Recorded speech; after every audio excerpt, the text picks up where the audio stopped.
Shalom Bapak Ibu dan Saudara-saudari terkasih. Kembali lagi bersama kami di pengajaran FLWJ di kelas lanjutan dengan tema Anak Manusia Datang di bab yang ketiga dengan judul Untuk Mencari Yang Hilang di bagian yang pertama.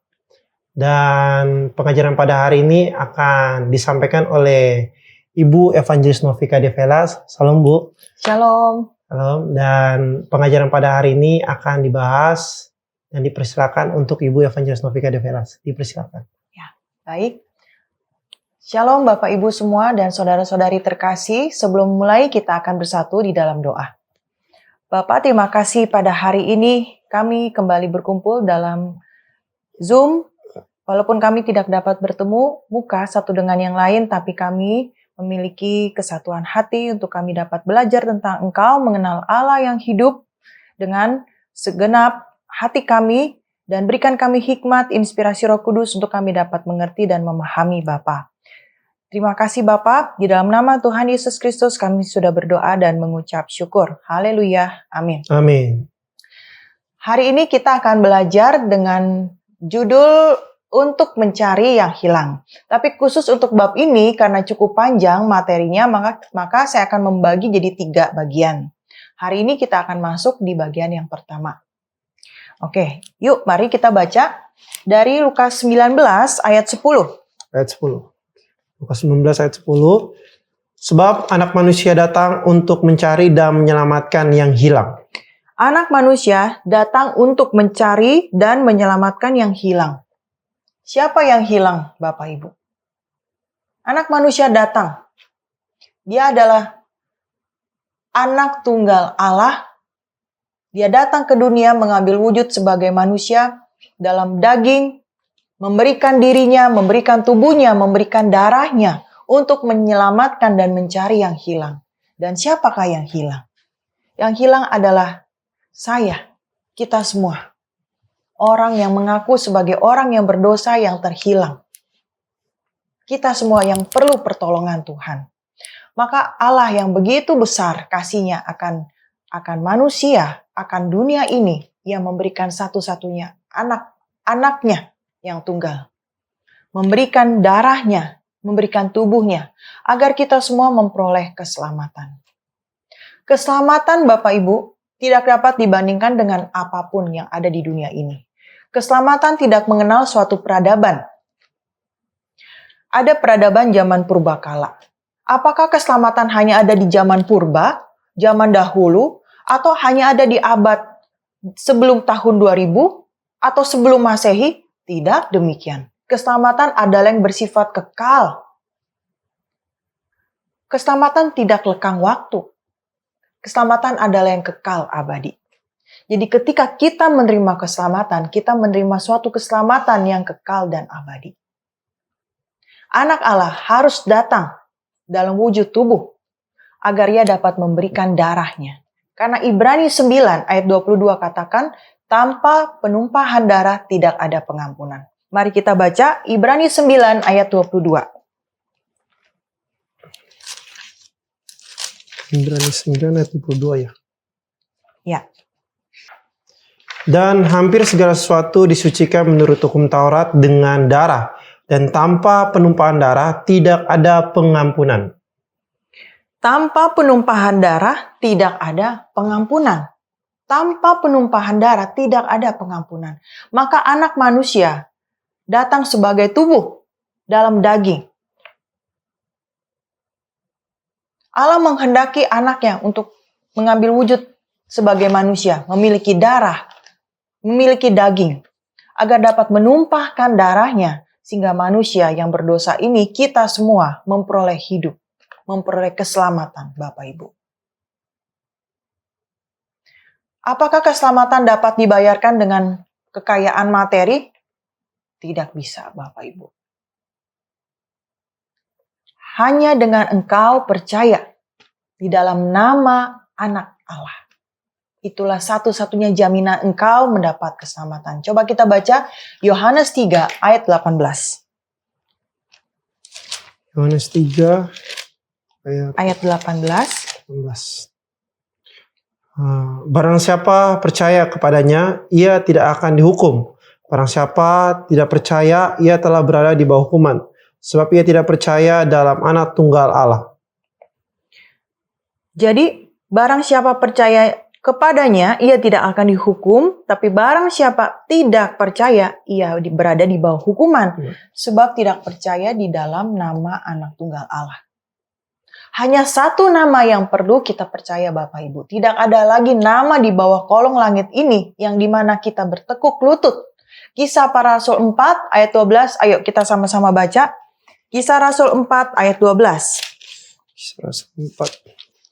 Kisah Rasul 4 ayat 12. Ayat 12. Dan keselamatan tidak ada di dalam siapapun juga selain di dalam Dia. Sebab di bawah kolong langit ini tidak ada nama lain yang diberikan kepada manusia yang olehnya kita dapat diselamatkan. Jadi keselamatan apa ada di dalam nama orang lain selain nama Anak Allah? Tidak ada. Di bawah kolong langit ini hanya satu nama yang Allah menghendaki kita untuk percaya, yaitu di dalam nama Yesus. Maka jika Bapak Ibu percaya akan nama Yesus, keselamatan menjadi jaminan akan hidup kekal. Kita harus Bapak Ibu dengan segenap hati kita, kekuatan kita harus percaya pada nama Yesus. Sekarang ini begitu banyak orang-orang yang tidak menghargai sepenuhnya akan nama Allah. Ada 3 orang yang berada di kayu salib, yang disalibkan. Ada di sebelah kiri, ada di sebelah kanan. 3 orang yang disalib. Keselamatan keselamatan betul bicara tentang pengorbanan bakti Yesus. Bagaimana Yesus disalib, bagaimana Yesus dicambuk, dimahkotai duri, ditusuk lambungnya. Betul berbicara tentang hal itu keselamatan. Tetapi lebih daripada semua itu, darah siapakah yang diberikan? Darah siapa yang menyelamatkan? Ada 3 orang yang disalib. Apakah engkau bersandar pada darah yang di sebelah kiri Yesus? Engkau mendapat keselamatan? Ataukah engkau bersandar pada darah yang di sebelah kanan Yesus? 3-tiganya adalah orang yang disalibkan. Tapi satu yang di tengah, nah itulah Anak Tunggal Allah. Yang tidak dapat digantikan oleh siapapun di dunia ini. Itulah darah yang berharga. Yang olehnya kita bersandar penuh. Maka jaminan hidup kekal, jaminan keselamatan menjadi milik Bapak Ibu kita semua. Ada amin? Amin. Amin. Demikianlah Bapak Ibu. Kita harus menjadi yang menghargai sepenuhnya akan keselamatan. Permasalahannya sekarang ini, sudahkah setiap orang mendapat keselamatan? Sudahkah? Berapa banyak orang yang mendapat keselamatan? Apakah engkau sudah mendapat keselamatan? Lalu ketika engkau sudah mendapat keselamatan, apakah kiri kananmu, orang-orang sekitarmu, orang-orang sekelilingmu sudah mendapatkan keselamatan?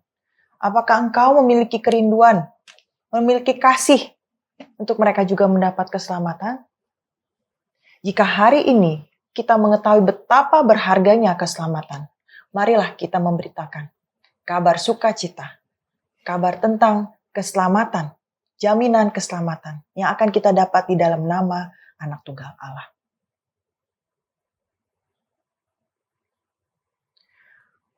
Kita harus menjadikan Yesus Bapak Ibu di tengah pusat kehidupan kita. Setiap dari kita pasti memiliki ada seseorang menjadi pusat kehidupan. Ada suatu sesuatu yang menjadi pusat kehidupan. Yang Allah kehendaki, firman Allah adalah sebagai pusat kehidupan kita. Tetapi begitu banyak kadangkali kita tanpa kita sadari, banyak berhala-berhala, makhluk-makhluk ciptaan lainnya menjadi pusat kehidupan? Apakah engkau lebih fokus akan mencari pasangan hidup, mencari pekerjaan, ataukah bisnismu, ataukah masalahmu, ataukah materimu di tengah pusat kehidupanmu, sehingga Allah menjadi yang tersingkirkan? Kalau itu sudah terjadi, Bapak Ibu, segera kau harus bertobat dengan sungguh-sungguh. Tempatkanlah Allah di tengah pusat kehidupanmu. Sebab jika Allah tersingkirkan, maka pertumbuhan rohani menjadi stuck. Dan banyak kali yang berakhir dengan hal murtad. Mengapa? Berawal dari menyingkirkan Allah. Karena mulai muncul makhluk-makhluk ciptaan lainnya menjadi pusat kehidupan. Waspadalah. Berjaga-jagalah. Singa, musuh yang mengaum-ngaum, selalu berusaha mencabik-cabikmu. Serigala berusaha, selalu berusaha mencabik-cabik tubuhmu, menggerogoti imanmu. Tapi engkau harus memiliki iman yang teguh bagai batu karang. Ada satu lagu, gimana Filipus, bisa nggak lagu Batu Karang yang Teguh? Wah, kayak kurang tahu lagunya. Batu Karang yang Teguh. Pernah dengar tapi Pernah lupa. dengar kan? Pernah dengar. Itu lagunya bagus sekali, Pus. Batu karang yang teguh, kau tempatku berteduh. Walau dosaku berat dan kuasanya menyesat, oh bersihkan diriku oleh kuasa darah-Mu. Nah, seperti itu juga iman kita harus seperti batu karang yang teguh. Dan setiap hari kita harus hentinya kita bertobat, kita minta darah Yesus untuk kita bersandar pada darah Yesus. Dosa pikiran, perkataan, perbuatan yang kita lakukan setiap hari, kita harus nantiasa bersandar pada darah Yesus. Demikian Bapak Ibu. Hari ini saya di bagian pertama ini saya fokus berbicara tentang keselamatan. Saya akan bacakan yang terakhir, ini suatu paragraf yang bagus sekali dari Pastor Kim Ki-dong. Keselamatan adalah sesuatu yang tidak ada peradaban di bawah kolong langit ini. Dengan segala ilmu, pengetahuan, dan teknologi dan kekuatannya dapat temukan atau miliki. Peradaban boleh mengambil kebanggaan dalam tingkat tinggi pengembangannya. Namun peradaban manusia itu hanya sesuatu kejanggalan di mata Allah sebab tidak dapat menentukan bahkan asal-usul virus yang menyebabkan flu. Peradaban itu tidak berdaya dalam kaitan dengan keselamatan. Umat manusia dapat menyelidiki galaksi atau tata surya dan menemukan planet-planet lain untuk dihuni. Tetapi teknologi mereka tidak bisa berbuat apa-apa untuk keselamatan. Peradaban, teknologi, ilmu pengetahuan apapun di bawah kolong langit ini tidak ada yang melebihi keselamatan. Semuanya itu tidak dapat berbuat apa-apa. Apakah teknologi dapat membeli keselamatan? Tidak bisa. Dulu ada salah satu profesor, dia berusaha membuat manusia itu hidupnya tuh kekal. Jadi dipindahkan jantung manusia ke dalam robot. Supaya jantung manusia itu kan di pusat jantung manusia itu adalah yang membuat manusia itu hidup kan. Kalau jantungnya masih hidup, manusia itu hidup walaupun tangan nggak ada, kaki nggak ada. Tapi kalau jantung masih hidup, dia akan hidup. Jadi profesor ini berusaha memindahkan jantungnya ke dalam tubuh robot supaya manusia hidup selama-lamanya. Tapi apapun yang dia usahakan, sepintar apapun tidak bisa. Dan tidak pernah berhasil. Sampai akhir hidupnya tidak pernah berhasil. Teknologi, peradaban, alat-alat yang canggih tidak bisa membeli keselamatan. Tidak bisa. Keselamatan hanya dapat kita peroleh ketika kita percaya.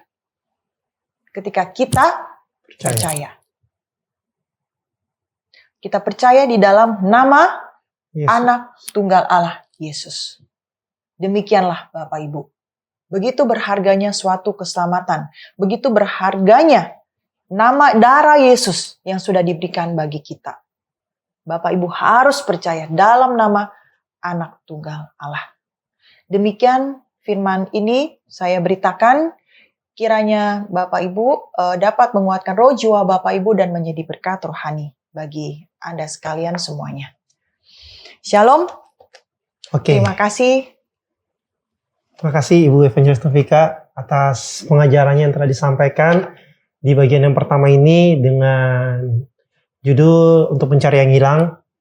Wah, ini juga untuk mencari yang hilang ini sungguh dapat memiliki pemahaman lagi tentang bagaimana Yesus menyelamatkan. Jadi di bagian pertama ini Ibu Evangelis Novika hanya menceritakan arti keselamatan itu. Iya, Arti betul. keselamatan itu. Ternyata Tapi itu nggak hanya ya, itu penting sekali. penting, betul, penting. Sekarang kita gimana bisa menghargai? Oh ya, Tuhan carilah aku, temukan aku. Tapi keselamatan aja nggak menghargai. Betul. Mungkin kalau Tuhan menemukan Anda nggak, udahlah nggak usah temukan saya, nggak berharga keselamatan. Saya lagi sibuk mencari kekayaan materi, lagi menimbun uang. Kita harus belajar dulu, keselamatan tuh penting sekali. Dan darahnya ini nggak sembarang, nggak kaleng-kaleng, Bos. Bukan darah yang sembarang, tapi darah yang sangat berharga, yaitu darah Anak Tunggal Allah. Kalau waktu itu darahnya itu bukan darah Yesus, walaupun dia dicambuk, dia disalibkan, dia tidak bisa menyelamatkan kita, Bos. Ini harus darah Anak Tunggal Allah. Dan Anak Tunggal Allah, dia begitu mengasihi manusia. Maka dia memberikan dirinya, tubuhnya, darahnya, agar kita semua diselamatkan. Terima kasih Ibu Evangelis Novika. Yang sudah disampaikan tentang keselamatan ini benar-benar bukan sepele gitu ya. Bukan hal sepele, tapi ini sungguh yang dimana tidak ada di dunia ini dibilang. Iya. Darahnya. Nah, kalau soal darah kan emang kadang-kadang kenapa darah manusia tidak bisa menyelamatkan? Gitu loh. Kenapa harus darah Yesus? Apakah dalam darah Yesus mengandung arti atau bagaimana? Kadang-kadang juga sekarang ini orang sering memahamkan arti darah itu seperti apa gitu kan.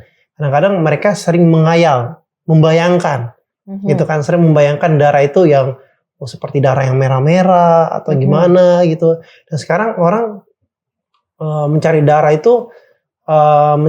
itu seperti yang harus nyata gitu, yang benar-benar harus terlihat gitu kan. Nah, sekarang kan kalau kita pahami bahwa darah Yesus kan tertumpah 2000 tahun yang lalu nih. Darah Yesus kan tertumpah 2000 tahun yang lalu, dan sekarang darahnya sudah tidak ada dong.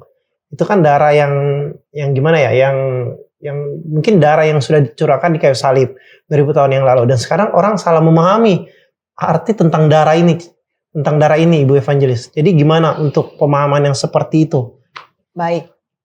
Nah, coba Filipus, kemarin kita yang bab 1 sebenarnya kita sudah menyentil ke arah ini. Coba kita baca ya. Di Yohanes 1 ayat 14. Ayat 14. Oke. Yohanes 1 ayat 14.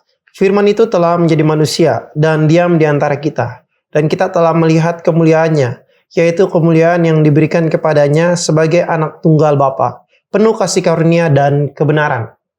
Jadi firman itu menjadi manusia. Firman itu menjadi manusia. Siapa firman itu? Anak Allah. Anak Allah, dia jadi manusia. Jadi tubuhnya itu, darahnya itu berbeda dengan manusia. Tubuhnya itu adalah kebenaran. Tubuhnya adalah kebenaran. Maka dialah yang satu-satunya, hanya satu-satunya yang bisa menebus dosa kita. Apakah yang lain ada lagi yang bisa? Tidak ada. Cuma satu-satunya kebenaran, yaitu di dalam Yesus. Dalam Yesus. Dan sekarang darahnya itu sudah tertumpah, sudah tercurah. Bukan tidak ada, ada di dalam roh jiwa kita. Maka sekarang kenapa kita bisa dengan sukacita menjalani hidup ini? Ada pengharapan. Ada pengharapan gak nih kita hidup sekarang? Ada dong, pengharapan kan? Kemana kita akan menuju? Kita ada pengharapan. Aku akan bertemu dengan Tuhan nanti. Aku akan masuk dalam kebangkitan pertama, akan bertemu dalam sorga yang kekal. Kenapa kita berani dengan percaya diri berkata demikian? Kenapa kita bisa sampai? Kita merasa dibenarkan. Kita ini kenapa kita bisa percaya seperti itu? Karena ada darah Yesus dalam roh jiwa kita. Dalam roh jiwa kita. Dalam roh jiwa kita. Jadi bukan kata dia tidak ada darahnya, dia sudah ada dalam roh jiwa Filipus, ada tanda darah. Itu seperti dalam perjanjian lama, ketika malaikat maut, dia lihat ada tanda darah, dia lewatin. Tapi kalau nggak ada tanda darah, wah mati anak sulung. Seperti itu. Ada nggak tanda ada tanda nggak darah dalam roh jiwa kita? Okay. Kalau ada tanda darah, selamat. Nah, tanda kan. Terus bagaimana Ibu Evangelis Novika membuktikan tanda darah di dalam roh jiwa kita? Nah, maka saya selalu katakan firman Tuhan itu kita nggak bisa pakai logika. Betul.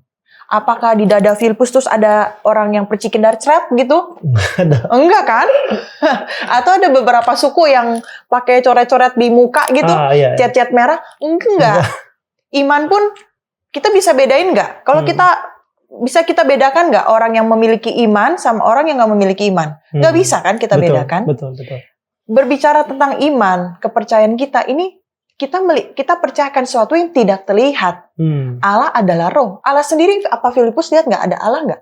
Enggak. Secara fisik nggak ada. Tapi percaya nggak? Percaya.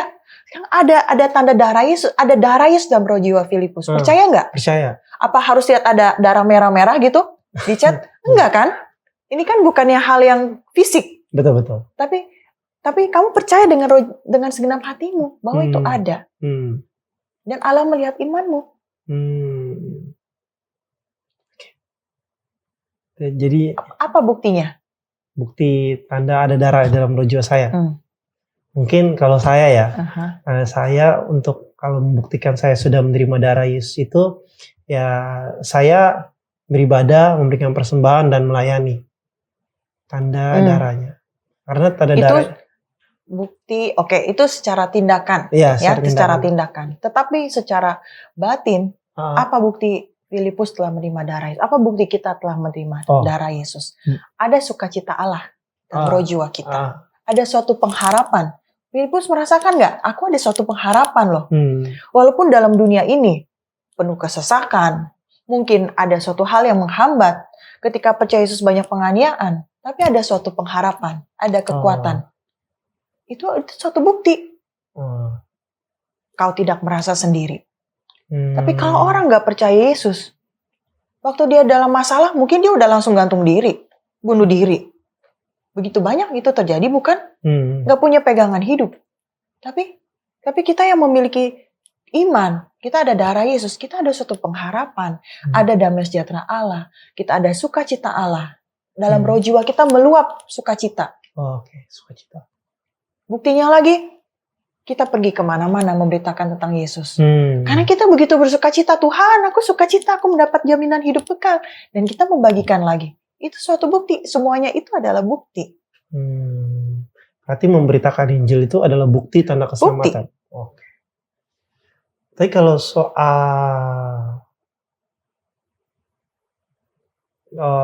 soal pemberitaan Injil lah ya. Bagi orang yang sudah menerima keselamatan, berarti dia harus memberitakan Injil sebagai tanda bahwa dia sudah menerima darah. Bagaimana orang yang sekarang ini yang jarang sekali memberitakan Injil? Kita baca aja yuk. Di Markus 16. Markus 16 ayat 16 sampai 18. 16 ya, sampai 18. Siapa yang percaya dan dibaptis akan diselamatkan, tetapi siapa yang tidak percaya akan dihukum. Tanda-tanda ini akan menyertai orang-orang yang percaya. Mereka akan mengusir setan-setan demi namaku. Nah, satu, apa tandanya? Mengusir setan demi namaku. Kita mendapat kuasa untuk mengusir roh kotor. Terus? Mengusir setan-setan demi namaku. Mereka akan berbicara dalam bahasa-bahasa yang baru bagi mereka. Kita bisa dapat berbahasa roh. Kemudian? Mereka akan memegang ular dan sekalipun mereka minum racun maut, mereka tidak akan mendapat celaka. Mereka akan meletakkan tangannya atas orang sakit dan orang itu akan sembuh. Banyak hal dalam hidup kita sepertinya hampir saja aku pegang ular bisa dipatok, tapi kok enggak ya? Aku lakukan ini tapi diluputkan dari mara bahaya. Sepertinya makan begini tapi aku tetap sehat dan sebagainya. Banyak hal-hal tanda-tanda heran terjadi dalam hidup kita. Itu suatu tanda. Dan terakhir, meletakkan tangan atas orang sakit memiliki kuasa. Meletakkan tangan orang sakit dan orang itu akan sembuh. Itu semua tanda-tanda, Pus. Tanda-tanda ya? Iya. Oke, tanda-tandanya seperti itu. Jadi setiap kita yang sudah menerima keselamatan harus ada tandanya. Iya.